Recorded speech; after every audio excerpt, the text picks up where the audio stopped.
Kuvugisha ukuri ntibyica umutumirano, kandi umunyarwanda yaragize ati ukuri guca mu ziko ntigushye. Uyu munsi ndaje ngo tuganire ku kuri wakoresha uri mu kazi kawe ntigahungabane kandi ukatambukana gitore mu kazi kawe ntawe uhutaje. Reka tugukurikire rero. Ukuri gusharira ku kazi aho ukorera kugira ngo uzitware neza igihe cyose uzaba ukihakorera. Katubirebere hamwe. Umukoresha wawe si inshuti yawe nubwo mwaba muganira kenshi. Zirikana ko ugomba gushyiraho imbibi zawe mu mwuga. Ibuka ko niba utazigira amatwi, uwo wizera ukamumenera amabanga yawe ashobora kuba ari ugutangaza cyangwa se ugutamaza mu kazi. Umukoresha amaso ahora yahanze umusaruro ubona. Uko ubigenza ngo uwugereho sibyo bimuraje ishinga. Bityo rero itwararike mu kazi kawe.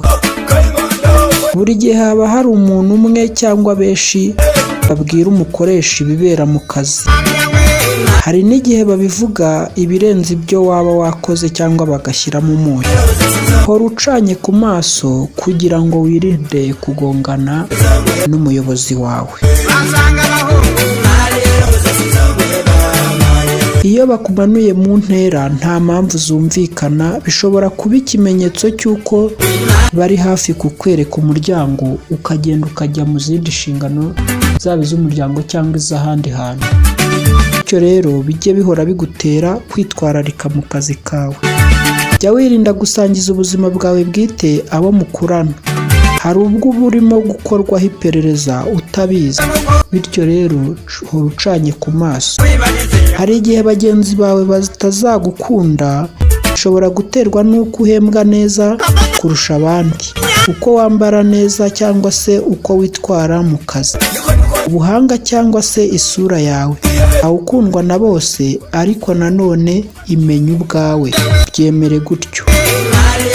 Ita cyane ku mivugiro y'umubiri wawe, wita ku mirire, ijwi ryawe, uburyo risohokamo n'umuvuduko waryo. Ubushakashatsi bwerekana ko 55% bigaragarira mu mivugire y'umubiri. Iyo umubiri uwuhaye ibyo ushaka, nawe ukurema uko ushaka. 38 mu mvugo itari amagambo paravabo nayo irabyerekana.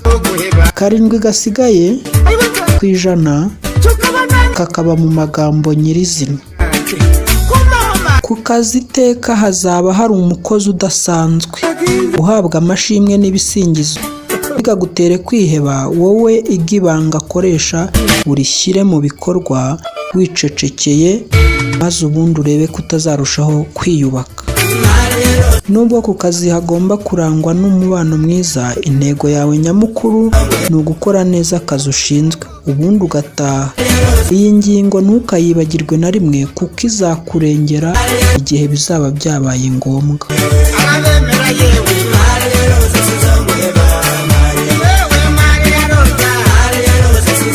Dore amategeko azakurinda gucibwa amazi rero igihe uzaba witwaye neza. Ntugasubiza ako kanya, shyiraho amasegonda make kandi uvuge witonze. Bizatuma ushungura neza icyo bakubajije. Kuvuga witonze ni ikimenyetso cy'icyizere mu byo uvuga. Jya ugenda uteruye ibitugu kandi ugumane imyubakire myiza y'umubiri wawe. Mu gihe useka, koresha amaso yawe aho gukoresha iminwa ugaragaza amenyo gusa. Ntukishyuze ngo kuki njye ntumiye igihe hari igikorwa runaka utatumiwemo. Emera ubikuye ku mutima ibitari mu bushobozi bwawe kandi ntukabirakariremo. Udushya nk'utu n'andi magambo y'ubwenge arushaho kutwubaka mu mitekerereze n'ibindi bikorwa bibera mu ino si, tuzakomeza kubiganiraho. Ndabakunda cyane. Ciao. Bavuga ko amata aryoha ubuki bukarusha, ariko mu busore hari kibisu.